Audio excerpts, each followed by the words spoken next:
Hello friends, welcome to Time Tales, where you will find interesting and exciting stories. I am your narrator, and let's continue our story. Krishna जैसे ही अपने कमरे में जाती है उसकी हालत खराब होने लगती है, उसे सांस लेने में भी तकलीफ होने लगती है। पूरा रूम तहस नहस हो गया था, उसे बार बार आवाजें सुनाई दे रही थी जो उसको और ट्रिगर करने का काम कर रहा था। जब उससे कंट्रोल नहीं होता तो वो बेड की साइड में बैठ जाती है। उसने अपना चेहरा अपने दोनों पैरों के बीच रखा हुआ था, उसका पूरा शरीर कांप रहा था। उसके कमरे का दरवाजा खुलता है और आदित्य जल्दी से अंदर आते ही कृष्णा को पुकारने लगता है। आदित्य, कृष्णा कृष्णा कहाँ हो? बच्चा बोलते हुए वो सभी जगह अपनी नजरें से सभी जगह को देख रहा था। उसकी नजरें बेड के लेफ्ट साइड में रुकती है जहां कृष्णा बैठी हुई थी। वो जल्दी से उसके पास जाता है। उसकी ऐसी हालत देख उसके आंख से आंसू आ गए थे। वो उसे तुरंत गले लगा लेता है। गले लगते ही कृष्णा, जो शायद अपने होश में भी नहीं थी, पर वो आदित्य को पहचान लेती है। कृष्णा, भाई हूँ भाई, मैंने कुछ एच नहीं किया, कुछ भी नहीं की या। बोलते हुए भी उसको सांस लेने में बहुत परेशान जो रही थी। उसके दिल की धड़कन इतनी ज्यादा थी जैसे अभी बाहर आ जाएगी। अपनी बात बोलते बोलते वो उसकी बाहों में बेहोश हो जाती है। आदित्य को उसे शांत करने की नाकाम कोशिश कर रहा था। उसके बेहोश होने पर वो बहुत घबराहट जाता है, तुरंत उसे अपनी बाहों में उठाता है और बेड पर लेटा देता है। लेटाते ही वो सबसे पहले उसके नस को चेक करता है। उसका पूरा चेहरा घबराहट दर्द से भरा था। कोई भी भाई अपनी बहन को इस हालत में देखने का सोच भी नहीं सकता है। वो तो और नहीं उसकी जान बसती है उसमें, सिर्फ और सिर्फ उसके लिए वो डॉक्टर बना ताकि वो उसे ठीक कर सके। लेकिन हर पल उसे ये एहसास होता कि वो जहां बाकियों के लिए बेस्ट डॉक्टर, वो अपनी बहन को ठीक नहीं कर पाने रहा। कृष्णा की सांसें धीमी होते जा रही थी। उसके चेहरे पर अभी भी घबराहट डर दिख रहा था, जैसे वो बेहोशी में भी वही सब महसूस कर रही है। आदित्य जल्दी से पूरे कमरे को देखता है जिसमें सभी चीजें इधर उधर थी। वो जल्दी से अलमारी के तरफ जाकर उसको खोलता है और उसमें कुछ ढूंढने लगता है। कुछ पल बाद ही उसके हाथों में एक बड़ा सा डिब्बा होता है। वो जल्दी से उसे लेकर कृष्णा के पास आता है। वही बगल के टेबल पर रख उस डिब्बे को खोलता है तो उसमें कई सारी इंजेक्शन और दवा होते हैं। उनमें से एक इंजेक्शन निकलता है और उसके हाथ में लगा देता है। इंजेक्शन लगने के बाद कृष्णा धीरे धीरे गहरी नींद में चली जाती है। उसके चेहरे पर अब थोड़ी शांति देख आदित्य सुकून की एक गहरी सांस लेता है और वही उसके सिरहाने बैठ जाता है। आदित्य, कहीं मैंने गलती तो नहीं कर दी आपको यहाँ आने का कहकर? पहले दिन ही आपकी ये हालत हो गई। अभी तो आपका सामना सभी से होगा, लेकिन अपने ऐसा क्या देख लिया जो आपके पास्ट को ट्रिगर कर गया? कहीं वो लड़का जिससे आप टकराई थी वो आपके फैमिली से तो नहीं? ओह गॉड, मुझे पहले ही समझ जाना चाहिए था जब आप कार में इतनी ज्यादा परेशान थी। लेकिन आपको समझना होगा बच्चा, पास्ट को हम हमेशा साथ लेकर नहीं चल सकते। जिंदगी का एक एक पल जीना मुश्किल हो जाता है। ये अटैक आपके दिल को कमजोर बना रहा है। मैं बिल्कुल नहीं चाहूंगा कि कभी आपको एक खरोंच भी आए। मेरे लिए पिहू से भी पहले आप है। वो उसके सर पर प्यार से चूमता है, उसके बाद वही लगे सोफे पर बैठ जाता है। उसकी नजर अभी भी एक तक कृष्णा पर ही थी। वो उसको अकेला नहीं छोड़ सकता था। धीरे धीरे उसे भी नींद आ जाती है। सिटी हॉस्पिटल ऑपरेशन थिएटर के बाहर सारा परिवार खड़ा था क्योंकि जसवंत जी को अंदर ट्रीटमेंट के लिए ले जाया गया था। सभी बहुत परेशान थे। पहले कृष्णा के बारे में इतनी बड़ी बात पता चलना, फिर जसवंत जी का ऐसे बीमार होना। सबसे ज्यादा सदमा तो रोहन को लगा था। उसे जब से कृष्णा के बारे में पता चला था उसके एक शब्द तक नहीं बोला था। अब तो उसके आंसू भी सूख गए थे। करीब 2 घंटे बाद गेट खुलता है और 3 डॉक्टर बाहर आते हैं। राज को छोड़ बाकी सभी वहां से चले जाते हैं। रंजीत जी और प्रीति सबसे आगे आते हैं। उन्हें ढूंढ राज कहता है, राज, माँ को मेजर हार्ट अटैक आया है। क्योंकि ये पहले अटैक था तो हमने उन्हें आसानी से बचा लिया। अब उनका और अच्छे से ख्याल रखना होगा। हमारी एक गलती उनकी जान पर बन सकती है। अच्छा होगा अगर हम उनके सामने कोई भी ऐसी बात न करें जिससे उन्हें हल्का सा भी स्ट्रेस हो। कुछ घंटों में उन्हें होश आ जाएगा, तब हम उन्हें वार्ड में शिफ्ट कर देंगे। राज खुद इतना परेशान हो गया था कि उसे थोड़ी शांति चाहिए होगी। कृष्णा उसकी बेटी के जैसे थी। दादा दादी के बाद अगर उसका बॉन्डर किसी के साथ सबसे अच्छा था तो वो था राज। उसके कानों में अभी भी उसके वो शब्द घूमते हैं जब वो उसे मेरे मिस्टर हैंडसम कहकर बुलाती थी। पहले सबने उसे बहुत बोला कि वो फूफा है उसके, पर वो हमेशा यही बोलती थी, हाँ तो बाकी दोनों भाई है ही बोलने के लिए, वो तो उसके मिस्टर हैंडसम है। अब तो उम्मीद भी खत्म होती जा रही है सभी की। जब राज चला जाता है तो रंजीत जी कहते हैं, रंजीत जी जाओ तुम देखो राज को, वो बहुत परेशान है, थक भी गया होगा। प्रीति जी बाऊजी, उसके बाद वो भी वहां से चली जाती है। रंजीत जी बिना किसी को एक नज़र देखे वही सीट पर बैठ जाते हैं। हालांकि वही बदल के रूम में पहले ही राज ने उनको आराम करने को कहा था, पर उन्होंने साफ शब्दों में कह दिया था जब तक जसवंत ठीक नहीं हो जाती वो उनसे बात नहीं कर लेते, वो कहीं नहीं जाएंगे। कियान जैसे ही ये सुनता है उसकी दादी ठीक हो गई है, वो वहां से थोड़ी दूर चलाती जाता है। उसको जाते देखे अविनाश भी उसके पीछे चला जाता है। वहीं से थोड़ी दूर कियान बहुत रो रहा था। अविनाश जो उसके पीछे आया था उसको ऐसे रोता देखे जल्दी से उसके पास जाता है। जब कियानी उसको देखता है तुरंत उसके गले लग जोर जोर से रोने लगता है। कियान भाई, हम लोग ने ऐसा क्यों किया था कृष्णा के साथ? हमें कभी भी नान की बात नहीं माननी चाहिए थी। वो हम सबसे इतना डर गई थी कि उसने हॉस्पिटल से भागना सही समझा। कितना कुछ झेला है उसने, और हम यहाँ ऐसो आराम से थे। दोनों एक दूसरे को गले लगाए रो रहे थे। अविनाश किसी को अपने आंसू को नहीं दिखाना चाहता था। वो नहीं चाहता था कि सभी के साथ वो भी कमजोर पड़ जाए। वो अपने आंसुओं को पोंछते हैं और कियान को खुद से दूर कर कहता है, अविनाश कियान अभी हमें कमजोर नहीं पड़ना है। तुमने सुना नहीं, करीना का कुछ पता नहीं चाल था, वो उस आग में नहीं थी। हमें सभी को संभालना होगा और कृष्णा को भी ढूंढना है। मेरा दिल कहता है वो जिंदा है, उसे कुछ नहीं हुआ होगा, हम जल्दी ही उसे ढूंढ लेंगे। कियान पर उसके बातों का असर होता है और अब उसके अंकों में एक चमक थी कि सब सही होगा। हाँ भाई, हमें कमजोर नहीं पड़ना है। अभी तक दादी को बिल्डर ठीक करना है, उनके अंदर भी एक जान डालने हैं कि उनकी कृष्णा उनसे जरूर मिलेगी। कियान वापस अंदर चलाती जाता है। वही अविनाश किसी को कॉल कर कहता है, अविनाश कहाँ है तू? जल्दी से मिल मुझसे, कृष्णा के बारे में बात करनी है। अभी हम हॉस्पिटल में हैं, तुम फ्री होकर बात कर मुझसे, ठीक है? कॉल कट करा। वो एक नज़र फोन को देखता है और सांस छोटे हुए खुद से ही कहता है, हूँ अब बस एक तुम ही हो जाता, कृष्णा को ढूंढ सकते हो। एक अंधेरे रूम में चारों तरफ धुआं फैला हुआ था। वही एक तरफ एक सोफे पर कोई बैठा हुआ था, उसके आसपास से बहुत खतरनाक ऑरा निकल रहा था। उसने अपना एक पैर दूसरे के ऊपर रख हुआ था। उसके एक हाथ में वाइन से भरा एक ग्लास था जिसे वो घुमा रहा था। वही उसके दूसरे हाथ में सिगरेट थी जिसे वो बार अपने होठों से लगाकर धुआं छोड़ रहा था, जो उसको कमरे में फैल रहा था। वो एक तक सामने लगी बड़ी से फोटो को देख रहा था। उसकी आंखें उसको फ्रेम को बहुत ही शिद्दत से देख रही थी। उस फोटो को देखते हुए ही खड़ा होता है, सिगरेट को नीचे फेंक अपने जूते से मसले देता है। उसके बाद चलते हुए फ्रेम के पास आकर उसे शिद्दत से छूते हुए कहता है, बहुत हो गया लुका छुपी, अब तुम्हें सामने आना ही होगा। बहुत इंतजार कर लिया मैंने, इतना तो मुझे पता है कि तुम जिंदा हो, बस तुम्हें मेरे सामने आने की देरी है। उसके बाद तुम्हें मेरी होकर रहना होगा, सिर्फ और सिर्फ मेरी। हाँ हाँ हाँ हाँ हाँ। उसने ये सारी बातें इतने जुनून से कही थी जैसे उसमें फोटो में अभी जान आप जाएगी और उसके अंदर जो भी है जो बाहर आ जाएगा। उसकी हंसी भी ऐसी थी कि अगर कोई देखे तो वहीं से चल बसे। एक अंधेरे रूम में चारों तरफ धुआं फैला हुआ था। वही एक तरफ एक सोफे पर कोई बैठा हुआ था, उसके आसपास से बहुत खतरनाक ऑरा निकल रहा था। उसने अपना एक पैर अपने दूसरे पैर ऊपर रख हुआ था। उसके एक हाथ में वाइन से भरा एक ग्लास था जिसे वो घुमा रहा था। वही उसके दूसरे हाथ में सिगरेट थी जिसे वो बार अपने होठों से लगाकर धुआं छोड़ रहा था, जो उसको कमरे में फैल रहा था।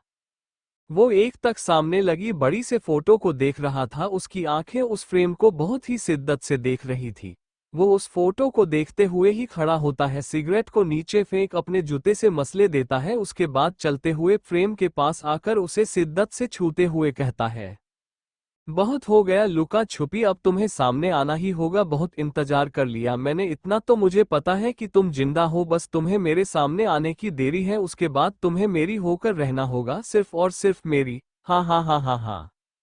उसने ये सारी बातें इतने जुनून से कही थी जैसे उसमें फोटो में अभी जान आप जाएगी और उसके अंदर जो भी है जो बाहर आ जाएगा। उसकी हंसी भी ऐसी थी कि अगर कोई देखे तो वहीं से चल बसे। कुछ पल ऐसे ही रहने के बाद वो वापस मुड़कर उसको रूम से बाहर चला जाता है। ऐसे ही कुछ दिन बीत जाते हैं। इन दिनों में जसवंत जी ठीक होकर घर आ गए थी, लेकिन जब से उन्हें कृष्णा के बारे में पता चला था वो बहुत गुमसुम सी हो गई थी। घर में सब उनका मन इधर उधर की बातों में लगाते थे। ज्यादातर उनके साथ कोई न कोई होता ही था, पर मन को कुछ सोचने से कोई नहीं रोक सकता। रोहन जी, अविनाश और कियानी अपनी तरफ से पूरी कोशिश कर रहे थे कृष्णा के बारे में पता करने के लिए, लेकिन कुछ चीजों के अलावा उनके हाथ कुछ नहीं लगा था। कृष्णा भी अपने रूटीन से चल रही थी, लेकिन एक चीज जो उसमें बदल गई थी वो ये कि यहाँ आने के बाद उसने अपने आप को पूरा काम में डूबा लिया था। उस रात के बारे में आदित्य ने उससे बात करने की कोशिश की थी, लेकिन वो हर बार टाल देती थी। आदित्य का भी ध्यान उसके एक जरूरी सर्जरी में लगा गया था, इसीलिए उसने भी बात को बढ़ाना सही नहीं समझा। कृष्णा की मुंबई में भी एक ब्रांच है जहां वो उस दिन खास तौर पर रात तक काम करती है जिस दिन आदित्य रात को नहीं आता था। पिहू ने उसको समझाया पर उसकी कुछ नहीं सुनते थी। लगभग 5 दिन बीत गए थे कृष्णा को मुंबई आए हुए, और आज उसके ऑफिस में आदित्य आया हुआ था। उसकी सारी जरूरी सर्जरी अच्छे से हो गई थी और उसे ये भी पता चल गया था कि कृष्णा ने क्या क्या किया है। अभी कृष्णा अपने सीईओ चेयर पर बैठी हुई थी और उसके सामने आदित्य बैठा उसे गुस्से से घूर रहा था। आदित्य, क्या आप मुझे इसकी सफाई देंगी? कृष्णा, जिसका ध्यान फाइल पढ़ने में था, वो उस फाइल से बिना ध्यान हटाए बस एक शब्द में जवाब देती है, जिससे आदित्य का चेहरा और लाल हो जाता है। कृष्णा, नहीं आदित्य, आपको तो कुछ कहना भी ऐसा लगता है जैसे मैं अपना ही सिर फोड़ रहा हूँ। देखिए कृष्णा, कुछ दिन पहले ही आपको पैनिक अटैक आया था। अगर आप इतना अपने हेल्थ के साथ लापरवाही करोगी तो प्रॉब्लम आपको ही होगी। उसकी इस बात पर कृष्णा अपनी नज़र फाइल से हटाकर उसे देखती है। उसकी आंखें अभी भी खाली थी, जैसे उसे अपने हेल्थ से कोई मतलब न हो, और शायद ये बात आदित्य समझ रहा था। हाँ, वो उसकी उन बातों को समझ जाता था जो उसकी खाली आंखें कहती थी, लेकिन मन में उसके कब क्या चलता है उसके खुद के अलावा कोई नहीं जान सकता था। कृष्णा, मुझे नींद नहीं आती है, ये बात आप जानते हैं। और यहाँ आने के बाद आपकी दावा ने भी असर दिखाना बंद कर दिया। मैं फ्री तो बैठ नहीं सकती, नहीं तो मेरी कंपनी कौन चलाएगा? आदित्य, तो ये बात आपने हमें पहले क्यों नहीं बताया? हमने आपसे कितनी बार कहा है कोई भी परेशानी हो बिना कुछ सोचे समझे हमरे पास आया करे। कल से आप मेडिटेशन करेंगी और मैं आपकी दवा को चेंज कर दूंगा, पर आप कोशिश कराएगा कि उसे ज्यादा न खाए। कृष्णा, ठीक है, उसने दो टूक में जवाब दिया। आदित्य वैसे ही बैठा था, तभी उसका ध्यान वहां रखे उसको फाइल पर जाता है जो कृष्णा पढ़ रही थी। उसको देख वो एकदम से कहता है, ये तो उसी ठाकुर के टेंडर के मीटिंग की फाइल है ना? कृष्णा, हाँ, कल मीटिंग है उनकी होटल पैलेस में। सभी सीईओ को वहां होना जरूरी है। किसी 4 कंपनी को साथ में टेंडर दिया जाएगा। आदित्य, मैं जानता हूं तुम उन 4 कंपनी में जरूर होगी, पर तुम्हें पता है न कि बाकी कंपनी में रंधावा कंपनी भी आता है। जैसे तुम्हारी हालत थी यहाँ आने पर, क्या तुम्हें यकीन है तुम उनका सामना कर पाओगी? कृष्णा जैसे ही उसकी बात सुनती है एक कोल्ड नजर आदित्य के ऊपर डाल बोलने है, उसको दिन में कमजोर पर गए थी। इसका मतलब ये नहीं कि मैं कमजोर हूँ, उन लोगों से मेरा कोई नाता नहीं है। अभी तक तो वो लोग मुझे भुला भी चुके होंगे, और नहीं भी भूले होंगे तब भी वो उसको कृष्णा से मिलेंगे जो रंधावा नहीं अग्निहोत्री है। उसकी बातों में एक ढांढापन के साथ पूरा आत्मविश्वास था। आदित्य, ठीक है, लेकिन मेरी एक बात कान खोल कर सुन लीजिए। इस बार आप अपने आप को चोट नहीं पहुंचाएगी, ये आपके बड़े भाई का ऑर्डर है, समझ लीजिए। अब चलते हैं, हमें हॉस्पिटल भी जाना है। वो चला जाता है। कृष्णा खुद से, चोट तो पहुंचेगी भाई, पर इस बार दर्द सिर्फ और सिर्फ रोहन रंधावा और नेहा रंधावा और उनके दोनों बेटे को होगा। असली खेल अब शुरू होगा, जहां चित भी मेरी होगी और पट भी मेरा होगा। हाँ हाँ हाँ। उसकी आंखों में एक जुनून दिख रहा था जो किसी के लिए भी अच्छा तो नहीं ही होने वाला है। रंधावा कंपनी सीईओ कैबिन में रोहन के साथ अविनाश बैठा हुआ था। वो लोग किसी बात को डिस्कस कर रहे थे। रोहन कहता है, अभी तुमने सारी तैयारी कर ली है ना टेंडर के लिए? ये टेंडर हमारे लिए बहुत जरूरी है। मुझे पूरा विश्वास है कि तुमने प्रेजेंटेशन बेहतर ही बनाया होगा। एक बार उसे अच्छे से चेक कर लेना, गलती की कोई गुंजाइश नहीं होनी चाहिए यहाँ। अविनाश, जी डैड, मैंने सभी चीजें अच्छे से तैयार कर ली है, उसे रिचेक भी कर लिया है, ये टेंडर हमें ही मिलेगा, आप निश्चिंत रहें। रोहन, मुझे तुमसे यही उम्मीद थी, इस टेंडर के बाद तुम्हारी एंगेजमेंट पार्टी भी है, आपने असिस्टेंट से कहो सभी कंपनी को इनविटेशन भेज दे। इस बार टेंडर लिए अग्निहोत्री एंटरप्राइजेस के सीईओ भी आ रहे हैं, तो हम खिड़की उन्हें पर्सनली इनवाइट करेंगे। अविनाश, इस कंपनी का सीईओ बहुत मिस्टीरियस है, कभी सामने आया नहीं है, इस बार मौका मिल ही जाएगा उससे मिलने का। ठीक है डैड, मैं सारी चीजें फिर से देखो लेता, हमने कल कोई कसर बाकी नहीं रहने चाहिए। रोहन, हम जाओ और कुछ समय सभी के साथ भी बिताया करो, अब वो तुम्हारी गर्लफ्रेंड से हमसफर बनने वाली है। अविनाश, जी डैड। अविनाश चला जाता है और रोहन अपने काम में लग जाता है। एक अनजान जगह वो एक कैबिन था जहां ग्लास विंडो के सामने एक व्यक्ति कॉल पर किसी को चिल्लाकर कुछ कह रहा था। पहले सुन लेते हैं। लगता है तुम अपना काम करना भूल गए हो, मैंने तुम्हें एक काम दिया था इस लड़की के बारे में पता करने का, अभी तक तुम्हें उसके बारे में कुछ पता नहीं चला है। कुछ भी करोगे, मुझे 2 दिन में उसकी सारी जानकारी मेरे टेबल पर होनी चाहिए, अगर तुमसे ये नहीं हुआ तो अपना सामान बांध लेना। उस व्यक्ति ने अपना चेहरा ग्लास के तरफ कर रखा था जो लगभग 30 या 40 मंजिला पर बना होगा। बात करने एक बात वो एक झटके से सामने मुड़ता है और फोन सीधा दीवार पर फेंक कर खुद से कहता है, मुझे कैसे भी उसकी सारी जानकारी चाहिए, अगर ये तुमसे हुए तो तुम्हें मेरे पास आने से कोई नहीं रोक सकता, तुमसे खुद भी नहीं। वो चलते हुए आगे रखे बड़े से साथ टेबल के पास आता है और वहां रखे एक और फोन को उठाकर किसी को कॉल कर कहता है, कल की तैयारी करोगे, कोई भी गड़बड़ नहीं होने चाहिए। अगली सुबह आज सभी चैनल पर बस ठाकुर इंडस्ट्री के टेंडर की ही बात चल रही थी। छोटे हो या बड़, सभी रिपोर्टर अपनी टीआरपी बढ़ाने के लिए अपने हिसाब से न्यूज बना रहे थे, क्योंकि अभी तक उन्हें कोई भी बात पता नहीं चली थी। एक महिला रिपोर्टर, हमारे पास एक बहुत महत्वपूर्ण अपडेट आई है कि यहाँ अग्निहोत्री एंटरप्राइजेस के सीईओ भी आने वाले हैं। अभी तक उन्होंने किसी भी जगह ये खुलासा नहीं किया है कि सीईओ कौन है। हमारे सूत्रों से पता चला है कि उनके सीईओ इस समय मुंबई में है। आगे की अपडेट जानने के लिए जुड़े रहिएगा मेरे यानी रिहा के साथ। दूसरा रिपोर्टर, अभी हमें खबर मिली है कि ये टेंडर कुल 4 कंपनी को मिलने वाला है। सूत्रों के माने तो यहाँ उन सभी कंपनी के सीईओ का आना जरूरी है। टेंडर लेने के लिए जिस जिस कंपनी के सीईओ आएंगे हम आपको सीधा लाइव दिखाएंगे, तो जुड़े रहिए रिपोर्टर राहुल के साथ। आज तक पर धन्यवाद। ऐसे ही सभी कुछ न कुछ अपडेट दे रहे थे। धीरे धीरे पैलेस होटल, जो कि एक 7 स्टार होटल है, उसमें छोटे बड़ सभी कंपनी के सीईओ आ रहे थे। चाहे सभी को पता हो कि इस टेंडर को कौन हासिल करेगा, मगर किस्मत सब आजमाते हैं। साथ ही उसमें कुछ प्रतिद्वंद्वी कंपनी भी थी, तो कुछ ऐसी जो बड़े कंपनी के साथ अपना नाम जोड़ना चाहते थे। एक साथ लगभग 15 गाड़ियां एंट्रेंस पर आकर रुकती हैं। सभी कैमरा उसने ऊपर ही फोकस थे। हालांकि रिपोर्टर को अंदर नहीं आने दिया गया था, पर जहां वो थे वहां से कौन आ रहा है ये सब दिख रहा था। तीसरी गाड़ी से रोहन रंधावा, अविनाश और कियान बाहर आते हैं और अंदर चले जाते हैं। कुछ समय बाद करणवीर और अर्जुन भी वहां पहुंचा जाते हैं। अब सभी को इंतजार था तो 2 सबसे बड़ी कंपनी का तभी एक साथ 20 गाड़ियां आती है, जिस पर ईगल का फोटो बना हुआ था। सभी गाड़ियों में से एक गाड़ी ऐसी थी जो अभी तक लॉन्च भी नहीं हुई थी। उसको गाड़ी से एक जोड़ी जूते बाहर आते हैं। उसके बाद एक नौजवान सुपर हैंडसम लड़का बाहर आता है। ब्लैक 3 पीस सूट पहले हुए, उस पर ब्लैक टाई, अंदर व्हाइट शर्ट, जेल से सेट किए हुए बाल, चेहरे पर मास्क, फिर भी इतना आकर्षक जैसे खुद कामदेव धरती पर पधारे हो। उस दूसरी साइड से एक और व्यक्ति बाहर आता है जिसकी एज पता लगाना मुश्किल लग रहा था। उन दोनों के चेहरे काफी मिलते जुलते लग रहे थे, लेकिन उस लड़के के ऐश पास से बहुत ही खतरनाक वाइब्स निकल रहे थे। उसकी नीली आंखें इतनी कोल्ड थी कि शायद ही कोई उससे नजर मिलाकर बात करे। दोनों एक साथ अंदर जाते हैं।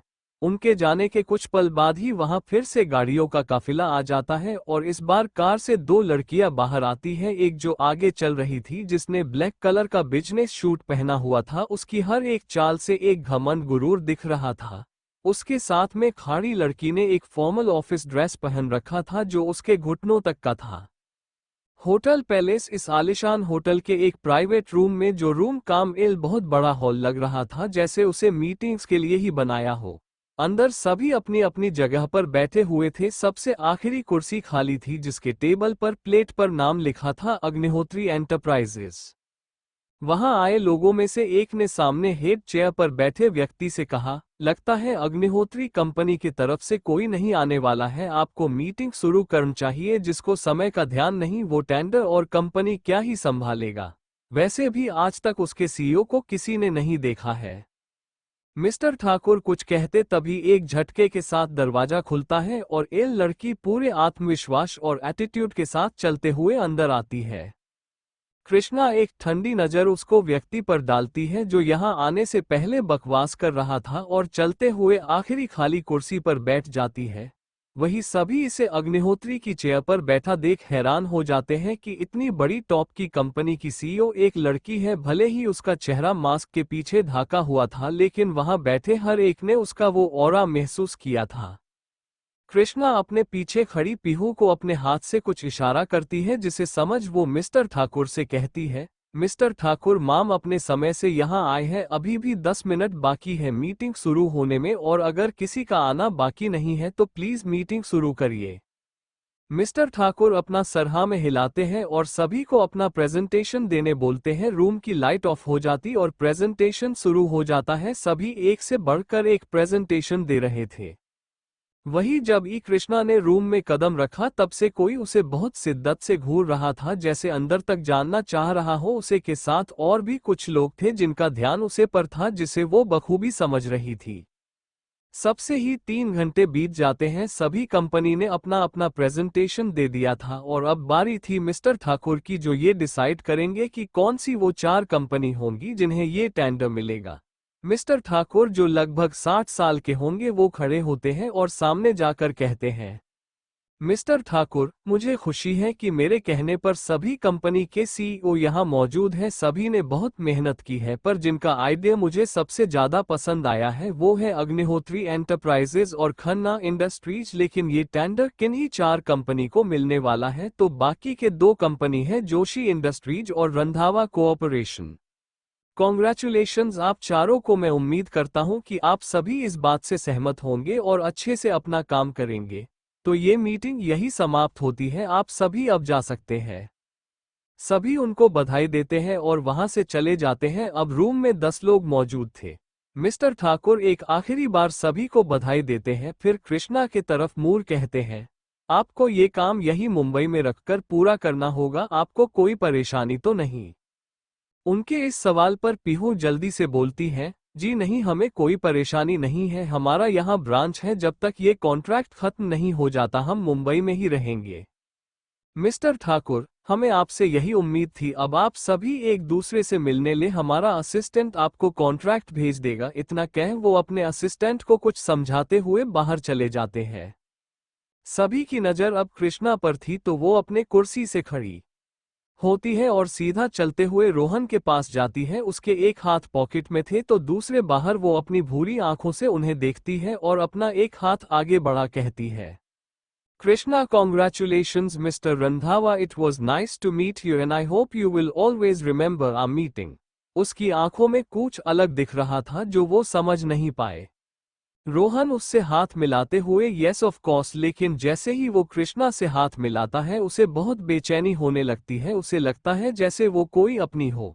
कृष्णा बाकी चीजों को इग्नोर कर सभी को कॉन्ग्रेचुलेशंस बोला, सिर्फ उसको लड़के को छोड़ जो रोहन के साथ आया था। वो जैसे ही वहां से जाने वाली होती है उसे एक कोल्ड आवाज सुनाई देती है जो इसे ही कुछ कह रहा था, लड़का हमसे तो आप मिकी ही नहीं मिस अग्निहोत्री। फिर वो एटीट्यूड से चलते हुए कृष्णा के पास जाता है जो उसकी बात सुन रुको गए थी जगह, तो वो उसके सामने जाकर कहता है, वैसे क्या आप अपना चेहरा अब भी नहीं दिखाने वाली है हमें? वैसे अपने तो मुझसे बात की नहीं, मैं H9 कर लेता हमने माई सेल्फ। एक लड़की सिद्धि की जो अनाथ है, जिसका कोई नहीं है, तो उसने अपनी धरती को ही अपनी मां मान लिया। उसे अपने देश अपनी धरती से इतना प्यार है कि उसने अपना पूरा जीवन भारत के नाम समर्पित कर दिया। ये कहानी है एक ऐसी कमांडो की जिसका काम देश से गंदगी को हटाना है। हर एक चीज में अव्वल होने के साथ उसने अपने सभी मिशन को हमेशा सफल किया है। उसके रहते एक भी जवान की जान नहीं गई। ऐसे ही एक सीक्रेट मिशन में अपने साथियों को बचाते हुए वो अपनी जान दे देती है। लेकिन उसके इतने अच्छे कर्म को देख भगवान भी सोचे होंगे कि एक जिंदगी इसे भी अपनों के साथ मिलनी चाहिए। उसका रीबर्थ होता है एक बहुत अरबपति संयुक्त परिवार में, जहां वो सबसे छोटे और सबसे लाडली बच्ची बन जाती है जिसके कुछ अपने राज है। वो लड़की भी मिस्टीरियस थी, लेकिन उसकी मृत्यु हो जाती है और उसके बॉडी में श्रद्धा की आत्मा को जगह मिल जाती है। सभी की नज़र अब कृष्णा पर थी, तो वो अपने कुर्सी से खड़ी होती है और सीधा चलते हुए रोहन के पास जाती है। उसके एक हाथ पॉकेट में थे तो दूसरे बाहर। वो अपनी भूरी आंखों से उन्हें देखती है और अपना एक हाथ आगे बढ़ा कहती है, Krishna, congratulations mister Randhawa, it was nice to meet you and I hope you will always remember our meeting. उसकी आंखों में कुछ अलग दिख रहा था जो वो समझ नहीं पाए। रोहन उससे हाथ मिलाते हुए यस ऑफ कोर्स, लेकिन जैसे ही वो कृष्णा से हाथ मिलाता है उसे बहुत बेचैनी होने लगती है। उसे लगता है जैसे वो कोई अपनी हो। कृष्णा बाकी चीजों को इग्नोर कर सभी को कॉन्ग्रेचुलेशंस बोला, सिर्फ उसको लड़के को छोड़ जो रोहन के साथ आया था। वो जैसे ही वहां से जाने वाली होती है उसे एक कोल्ड आवाज सुनाई देती है जो इसे ही कुछ कह रहा था, लड़का, हमसे तो आप मिकी ही नहीं मिस अग्निहोत्री। फिर वो एटीट्यूड से चलते हुए कृष्णा के पास जाता है जो उसकी बात सुन रुक गई थी, तो वो उसके सामने जाकर कहता है, वैसे क्या आप अपना चेहरा अब भी नहीं दिखाने वाली है हमें? अब तो हम बिजनेस पार्टनर्स हैं। उसकी इस बात पर कृष्णा के चेहरे का एक्सप्रेशन बिल्कुल नहीं बदलता है। उक्त उसके चेहरे पर एक तिरछी मुस्कान आ जाती है, जैसे उसे पता हो ये सवालों उससे पूछा जाएगा। वो लड़का अपना हाथ सामने करते हुए कहता है, लड़का, well, you might know me but it doesn't matter, I will introduce myself again. So, hello Miss Agnihotri, I am Omkar Khanna, CEO of Khanna Industries and your counterpart, nice to connect with you. हाँ तो दोस्तों, हमारे hero की entry हो चुकी है। वैसे आपको क्या लगता है इसने कृष्णा को पहचान लिया? खैर ये तो पता चलेगा ही आगे, अभी कहानी पर ध्यान देते हैं।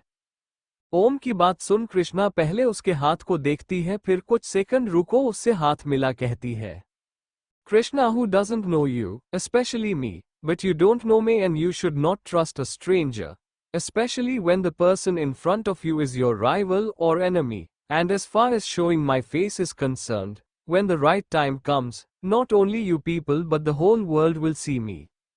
आपको कौन नहीं जानता है, खासकर मैं, लेकिन आप मुझे नहीं जानते हैं और अनजान पर भरोसा नहीं करना चाहिए, खासकर जब सामने वाला आपका प्रतिद्वंदी या दुश्मन हो। और रही बात अपना चेहरा दिखाने की, तो जब सही समय आएगा तो आप लोग क्या पूरी दुनिया देखेगी।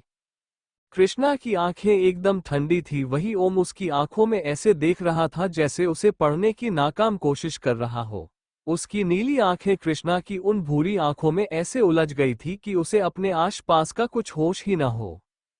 तभी रोहन रंधावा दोनों के पास आते हुए कृष्णा से कहते हैं, अब तो ये प्रोजेक्ट खत्म होने तक आप मुंबई में ही हैं और अब तो हम बिजनेस पार्टनर्स भी हैं, तो हमारे बड़े बेटे अविनाश की एंगेजमेंट पार्टी में मैं आपको पर्सनली इनवाइट करना चाहता हूं।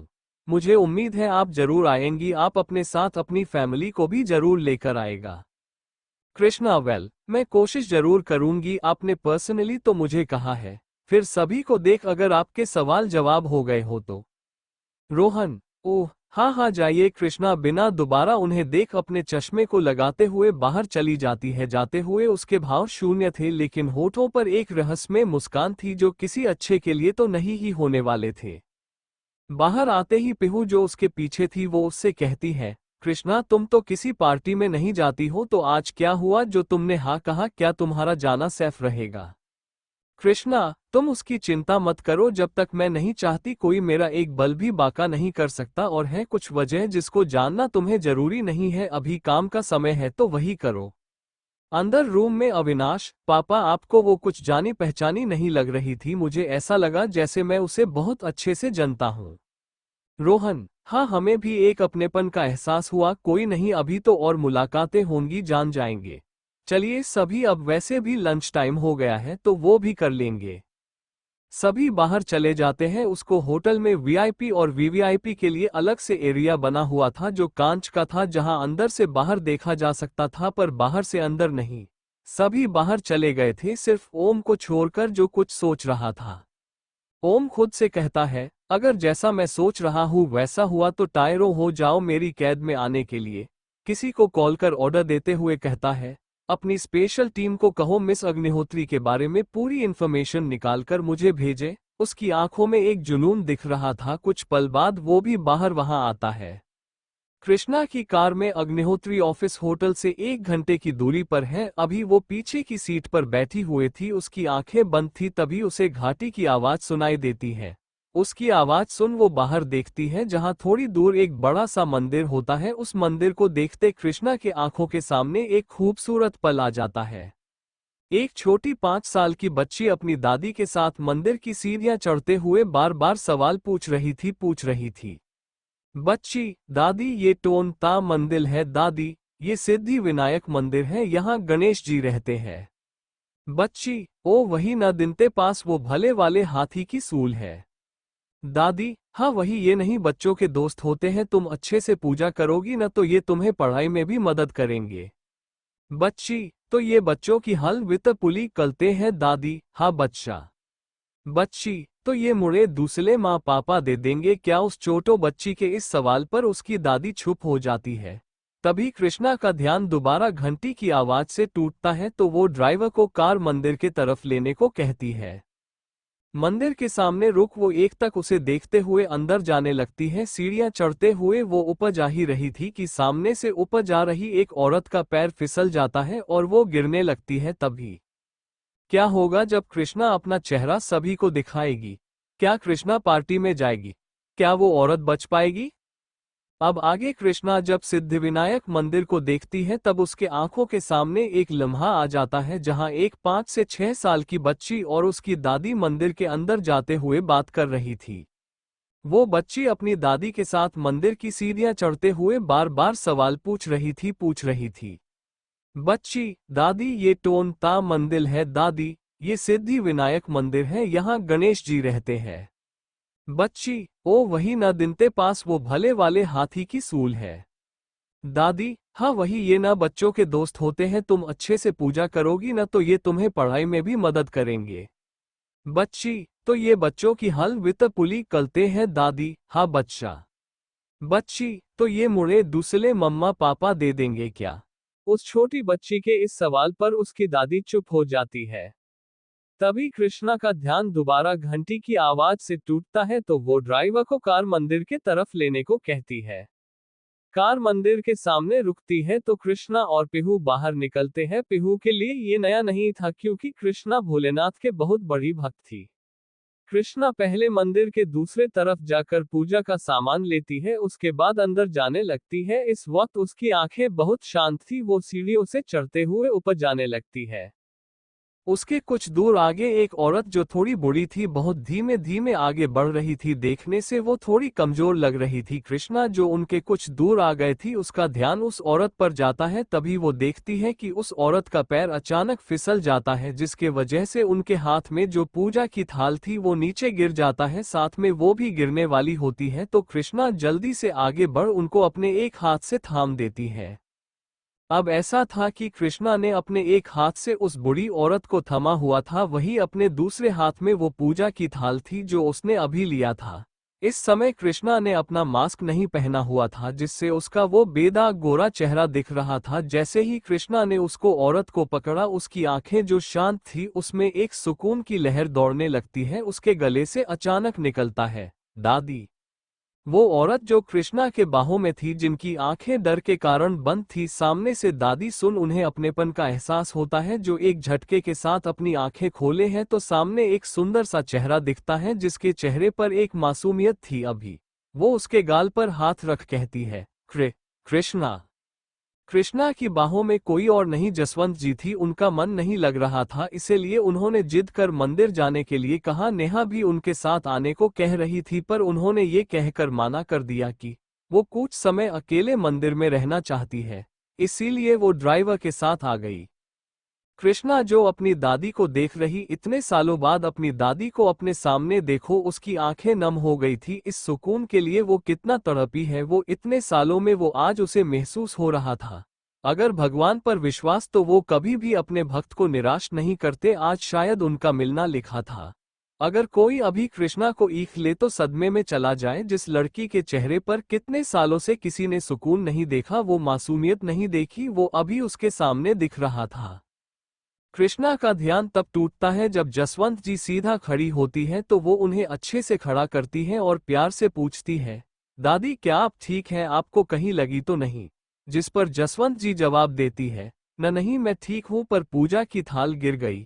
वो उससे पूछना चाहती थी कि वो कौन है, उन्हें उसे देख ऐसा क्यों लग रहा है जैसे जैसे वो उनकी पोती हो, लेकिन वो कुछ सोच अपने आप को रोक लेती है। कृष्णा नीचे गिरे थाल को देखती, जो आप पूजा में तो नहीं उपयोग किया जा सकता था। तभी उसके दिमाग में कुछ आया। वो जसवंत जी को देखकर कहती है, कोई बात नहीं दादी, आप ना मेरी थाल से ही पूजा कर लीजिए, हम साथ में पूजा कर लेते हैं। वैसे भी मैंने आपको दादी कहा है, तो साथ पूजा करने से कुछ नहीं होगा, चलिए चलते हैं। पहली बार वो इतने सालों में इतने शब्द एक साथ बोली है। उसे देख लग ही नहीं रहा था कि वो कोई ठंडे दिल वाली कठोर सीईओ है। अभी ऐसा लग रहा था जैसे दादी और पोती बाहर घूमने निकले हैं। पिहू जो उसके बेचे ही थी, उसे तो जैसे सदमा ही लग गया था। उसे तो ऐसा लग रहा था जैसे उसके सामने कोई बहुरूपिया आ गया हो। लग क्या रहा, उसे यकीन होने लग गया था। वो अपने सपने से बाहर तब आती है जब एक औरत उसे हिलाते हुए कहती है, क्या हुआ बेटा, आपको मंदिर में नहीं जाना क्या, कोई परेशानी है? पिहू, हाँ हाँ हाँ, वो कुछ नहीं आंटी, मुझे लगा मैं कुछ भूल रही हूँ, वही सोच रही थी। आप जाइए, मैं भी पूजा कर लेती हूँ। कहते हुए वो जल्दी से ऊपर जाती है। ऊपर कृष्णा और जसवंत जी मंदिर के अंदर थे। सामने गणेश जी की एक मनमोहक मूर्ति थी। उन्हें देख ऐसा लगता है जैसे वो साक्षात बैठे हो। कृष्णा पंडित जो को थाल देती है, उसने जसवंत जी को कुछ भी बोलने का मौका नहीं दिया था। उसको थाल को वो उसके हाथों के साथ पाकर कर पंडित जी को दिया देती है। जसवंत जी भी कुछ नहीं बोलती। जब से उन्हें कृष्णा से बचपन के बारे में पता चला था, उनका मन हमेशा बेचैन रहता था। आज इतने दिनों बाद एक अलग ही खुशी उनके मन में हो रही थी, जो वो खोला नहीं चाहती थी। दोनों आंख बंद कर लेते हैं और अपने मन में गणेश जी से प्रार्थना करने लगते हैं। कृष्णा अपने मन में कहती है, गणेश जी मैंने बचपन में आपसे कहा था, आप मुझे दूसरे माँ पापा दिया दो। शायद अपने कुछ सोचा होगा, ये मुझे नहीं पता, पर अपने आज मुझे अपनी दादी से मिलवा कर मेरे मन में जो भी शिकायत थी सब मिटा दिया है। मेरी दादी को हमेशा स्वस्थ और खुश रखिएगा, चाहे मेरे हिस्से कितने ही तकलीफ क्यों नहीं आए। वही जसवंत जी अपने मन में बोलती है, बप्पा मुझे पूरा यकीन है मेरी कृष्णा को आप कुछ नहीं होने देंगे। एक बार मुझे उससे मिलवा दीजिए, मैं उसके साथ नहीं हूं तो उसको सारी खुशियां देना, ताकि उसे कोई तकलीफ न हो, और मेरे परिवार को भी हर बाला से बचाना।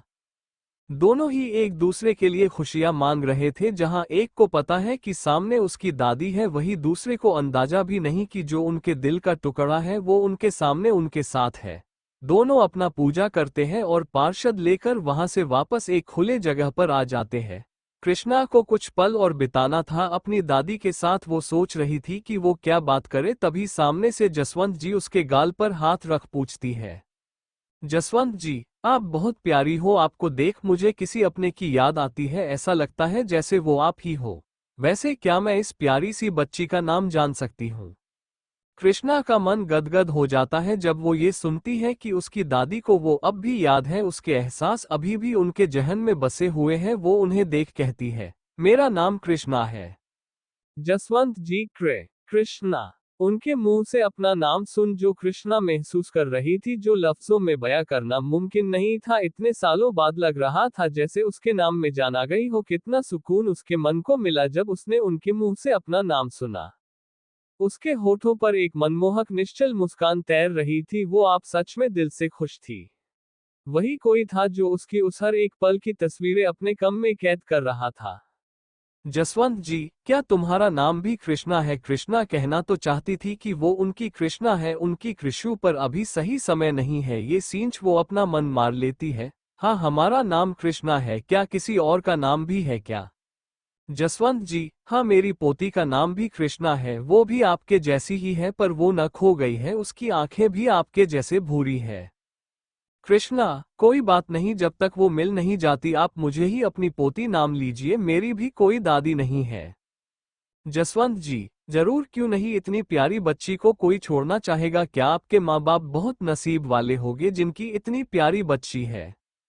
कृष्णा किसके चेहरे पर आज एक निश्चल मुस्कान थी जो किसी को देखना भी नसीब नहीं होती थी। उसने घर चलने के बाद सुन वो गायब हो जाती है और उसके चेहरे फिर से पहले जैसा होने लगता है। उसको ऐसे देख जसवंत जी थोड़ी परेशानी के साथ पूछती है, क्या हुआ बच्चा, आप ऐसे उदास क्यों हो गई, क्या मैंने कुछ गलत पूछ लिया? कृष्णा जब उनके परेशान चेहरे को देखती है तो एक फीकी मुस्कान के साथ कहती है, नहीं आपके कुछ गलत नहीं पीछ, वो बात यह है कि मैं वही होटल के बाहर सभी लंच करके अपने अपने ऑफिस निकल गए थे। वही एक कार में अविनाश अपने साथ बैठे लड़के से कहता है, मुझे कृष्णा के बारे में कुछ पता चला है, तुम्हारे पहुंच हमसे ज्यादा है तो तुम कृष्णा को ढूंढने में हमारी मदद करो। क्या जवाब देगी कृष्णा अपनी दादी को? क्या जसवंत जी पहचान पाएंगी कृष्णा को? कौन है अविनाश के साथ? क्या वो पता लगा पाएगा कृष्णा के बारे में? को ले रहा है कृष्णा की तस्वीरें? अब आगे जसवंत जी, हाँ मेरी पोती का नाम भी कृष्णा है, वो भी आपके जैसी ही है पर वो न खो गई है, उसकी आंखें भी आपके जैसे भूरी है। कृष्णा, कोई बात नहीं, जब तक वो मिल नहीं जाती आप मुझे ही अपनी पोती मान लीजिए, मेरी भी कोई दादी नहीं है। जसवंत जी, जरूर क्यों नहीं, इतनी प्यारी बच्ची को कोई छोड़ना चाहेगा क्या? आपके माँ बाप बहुत नसीब वाले होंगे जिनकी इतनी प्यारी बच्ची है। कृष्णा जिसके चेहरे पर आज एक निश्चल मुस्कान थी जो किसी को देखना भी नसीब नहीं होता था, उनकी आखिरी बात सुन वो एकदम से चली जाती है। उसका चेहरा एक पल में ही भावहीन हो जाता है। उसके ऐसे भाव को देख जसवंत जी उसके चेहरे को अपने होठों में लेकर थोड़ी परेशान आवाज में पूछती है, क्या हुआ, मैंने कुछ गलत कह दिया क्या? हमें माफ करिएगा। कृष्णा जब उनके परेशान चेहरे को देखती है तो एक फीकी मुस्कान के साथ कहती है, नहीं आपके कुछ गलत नहीं पूछा वो। अच्छा छोड़िए, आप बताइए आप इतनी कमजोर क्यों है? जसवंत जी का ध्यान उस बात से हट जाता है जो कि कृष्णा चाहती भी थी। वो उससे कहती है, अरे नहीं नहीं, मेरी तबीयत खराब थी, इसे कारण घर पर मुझे बेचैनी हो रही थी तो सोचा मंदिर चली आऊं। कृष्णा जब ये सुनती है कि उसकी दादी की तबीयत खराब थी तो उसके मन में एक डर सा बैठ जाता है। वो कुछ कहने ही वाली थी तभी एक आदमी वहां आता है जिसे देखने से लग रहा था जैसे वो ड्राइवर हो। वो जसवंत जी को देख कहता है, बड़ी मालकिन घर से फोन आया था, मैडम का आपको लेट हो रहा था इसीलिए हम बुलाने चले आए। जसवंत जी को भी एहसास होता है कि ज्यादा समय हो गया, उन्हें सच में उन्हें इस बच्ची के साथ एक अलग ही लगाव हो रहा था, जैसे सच में उनके सामने उनकी पोती हो वो और समय उसके साथ बिताना चाहती थी, पर कैसे कहे उन्हें समझ नहीं आ रहा था। फिर कुछ सोच वो कृष्णा से कहती है, देखिए आपके साथ बात कर हमें समय का पता ही नहीं चला, अगर आपके पास अभी अभी समय है तो चलिए हमारे घर, हमें भी आपके साथ वक्त बिताने का मौका मिलेगा और हमारा घर पास में ही है। कृष्णा जो उन्हें ही देख रही थी उसे अंदाजा हो गया था कि वो यही कहने वाली है, लेकिन उनकी वो उम्मीद भारी आंखों को वो देख बिल्कुल माना नहीं करना चाहती थी, पर ये सही समय नहीं था, इसलिए उसने अपने आप को मजबूत किया और कहा, नहीं दादी मुझे आज ऑफिस में बहुत काम है, मैं फिर कभी आपसे मिलने आऊंगा। आप एक काम करिए, आप ना अपना नंबर मुझे दे दीजिए, मैं जब भी फ्री होंगी आपको कॉल कर दूंगी, हम ढेर सारी बातें करेंगे। वो इस मौके को हाथ से नहीं जाने देना चाहती थी, कम से कम एक साधन तो होगा उसके पास उनसे किसी भी वक्त बात करने का। जहां कृष्णा की बात सुन जसवंत जी उदास हो जाती है, अगर आखिरी बात सुन खुश भी हो जाती है कि कोई बात नहीं, कम से कम वो उससे बात तो करेगी। नंबर लेने के बाद जसवंत जी जाने लगती है। उनको ऐसा लग रहा था जैसे वो फिर से अपने जिगर के टुकड़े को खुद से दूर कर रही है। कार के पास पहुंच वो एक बार पीछे देखती है जहां कृष्णा खड़ी थी, उसके बाद कार में बैठ चली जाती है। कृष्णा जो अपनी खाली आंखों से उन्हें जाते हुए देख रही थी, उसको अचानक बेचैनी होने लगती है। वो वही खड़ी कार को जाते देख रही थी। बेताबी क्या होती है, पूछो मेरे दिल से। बेताबी क्या होती है, पूछो मेरे दिल से। तन्हा तन्हा लौटा हूं मैं तो भरी महफिल से। मर ना जाऊं कहीं, मर ना जाऊं कहीं होके तुमसे जुदा। जब बेचैनी बढ़ जाती है तो वो तुरंत अपने कार में आकर बैठ जाती है। अब वो फिर से एक भावहीन कठोर सीओ लग रही थी जिसे सब जानते हैं। कार में बैठ वो अपने आप को शांत करने की पूरी कोशिश करती है। कुछ समय के बाद उसकी सांसें धीरे धीरे सामान्य हो जाती है। तब तक पीहू भी उसके बगल में बैठ गई थी। उसने उसे दावा लेने के लिए वही कहा था जिसको लेने के बाद अब उसे ठीक लग रहा था। पीहू को ये तो नहीं पता कि कृष्णा उन्हें जानती है या नहीं।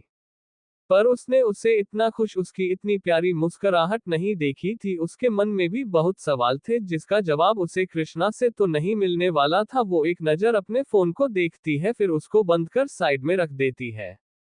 कुछ समय बाद उसकी गाड़ी अग्निहोत्री ऑफिस के सामने रुकती है, जहां अपने पर्सनल लिफ्ट से दोनों सीधे सीईओ कैबिन में जाते हैं।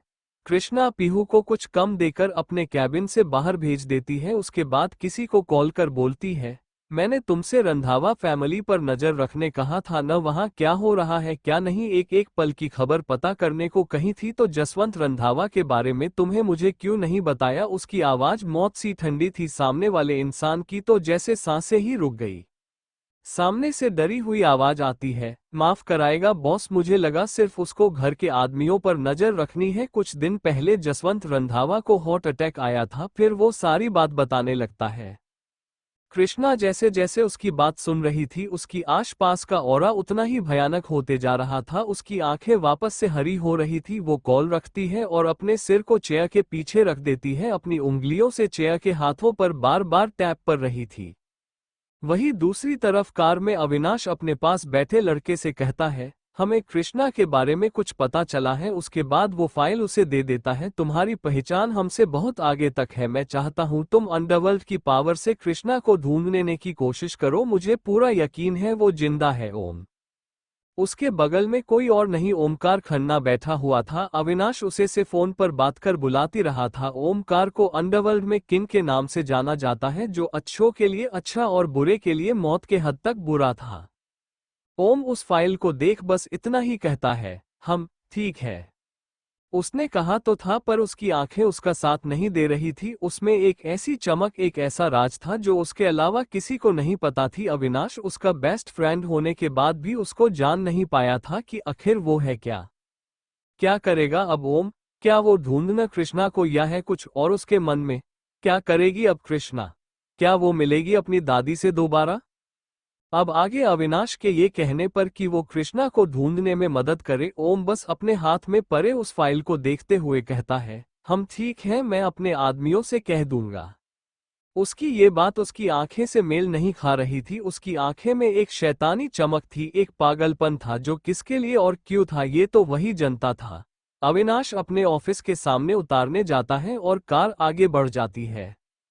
एक अंधेरे कमरे में, उस कमी में एक भी लाइट नहीं जल रही थी, बस थी तो चांद की रोशनी जो खिड़की से छन कर आ रही थी। उस रोशनी में अंदर ला नजारा हल्का हल्का दिख रहा था, जहां एक परछाई एक कुर्सी पर बैठी हुई थी। उसके थोड़ा आगे सामने एक बोर्ड लगा हुआ था, जहां बहुत से कागज की फरफराहट की आवाज के साथ कुछ कुछ पेपर जो वही बोर्ड पर पिन थे, हवा की आय से उड़कर आवाज निकाल रहे थे। उस कुर्सी के पीछे एक चीज लटक रही थी, जिसे ध्यान से देखने पर पता चलता है कि वो एक पंचिंग बैग है। इस पूरे कमरे को देख ऐसा लग रहा था जैसे किसी साइको का कमरा हो। नीचे फ्लोर पर कहीं रंग तो कहीं लाल धब्बे दिख रहे थे। वो परछाई वहां से उठकर बोर्ड के सामने जाती जाती है और अपने हाथों से उसे छूने लगती है। उस परछाई ने पूरे काले कपड़े पहने रखे थे, जिसके कारण ये पता लगाना मुश्किल था कि वो लड़का है या लड़की। कुछ पल ऐसे ही देखने के बाद वो परछाई उसको कमरे से बाहर चली जाती है। वही गेट से जाते हुए वहां रखे टेबल से उसने गन उठा लिया था। ऐसे ही सामी बीत रहा था, क्योंकि अब प्रोजेक्ट मिल गया था और अविनाश रंधावा की सगाई भी थी। इसीलिए सभी ने ये तय किया कि वो इस प्रोजेक्ट को उसके बाद शुरू करेंगे। ये बात सभी ने कृष्णा को भी बताई, जिसे उसने मान लिया। व्हाइट पैलेस आज रंधावा मैंशन में बहुत चहल पहल थी, क्योंकि इस घर के बारे पोते की सगाई जो थी, पार्टी व्हाइट पैलेस में होने वाली थी, जो कि बहुत बड़ी और आलीशान। ये रंधावा फैमिली का खुद का है, वो 30 मंजिला है। यहाँ रंधावा फैमिली के सभी फंक्शंस पार्टी होती।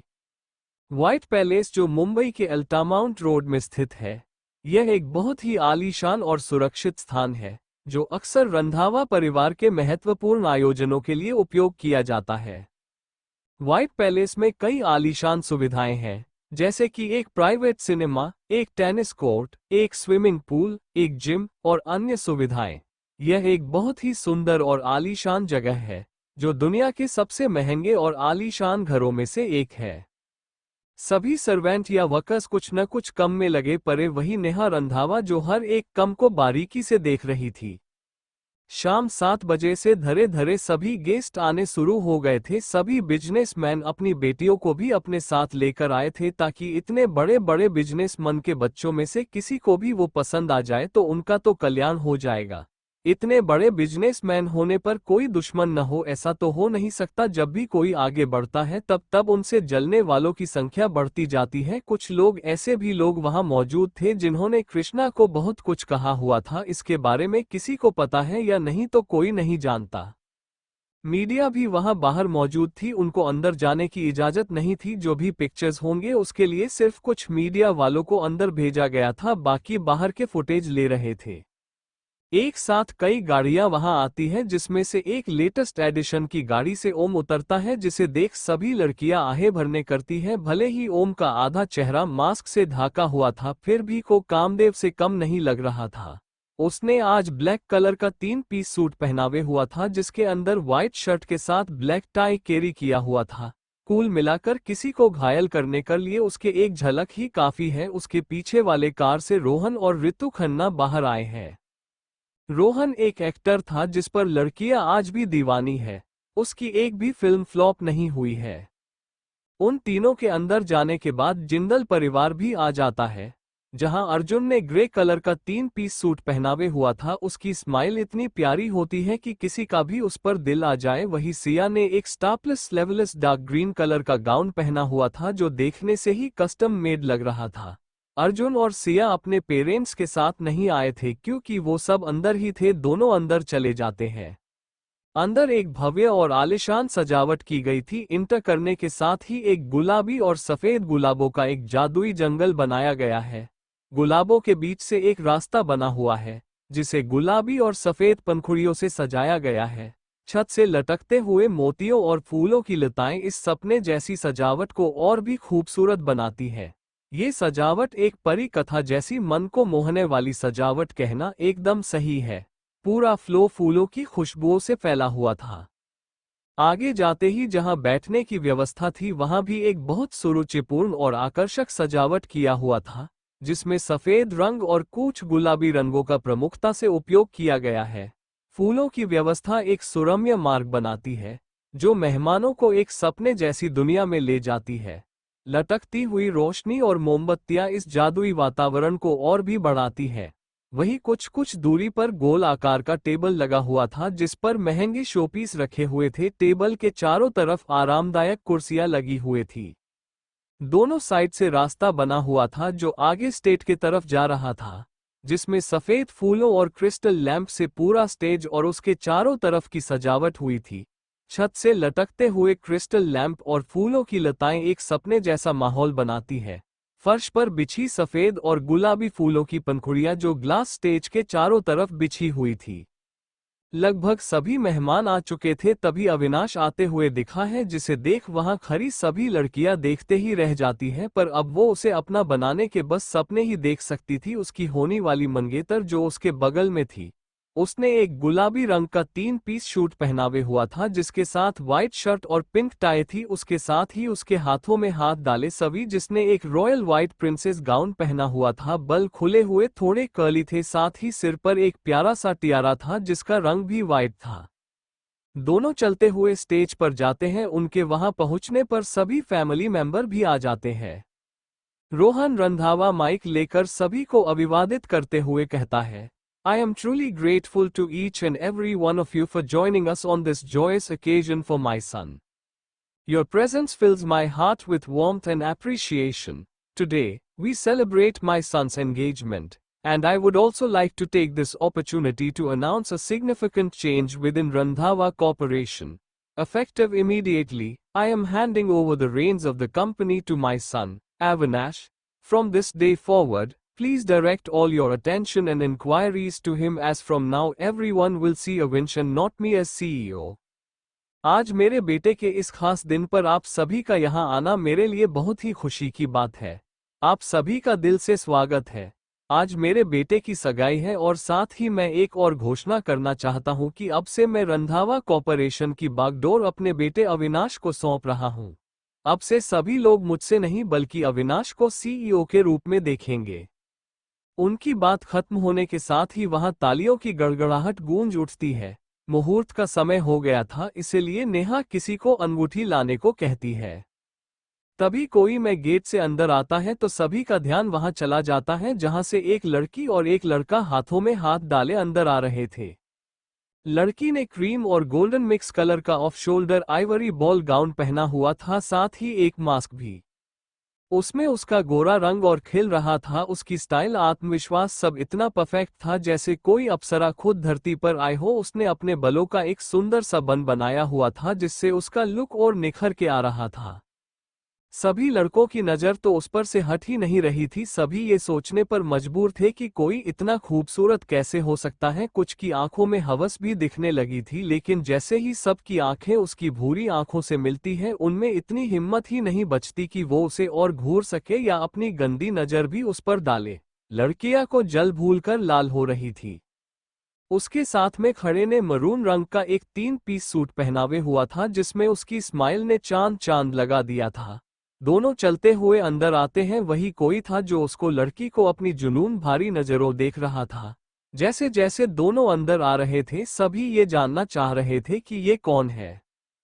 टेंडर मिलने के बाद सभी को पता चल गया था कि अग्निहोत्री एंटरप्राइजेस की सीईओ एक लड़की है, लेकिन किसी ने देखा नहीं था तो वो पहचान नहीं पा रहे थे। वो स्टेज के थोड़ी दूरी पर आकर खड़े हो जाते हैं। फैमिली मेंबर में से भी कोई उसको नहीं जानता था, सिर्फ जेंट्स के।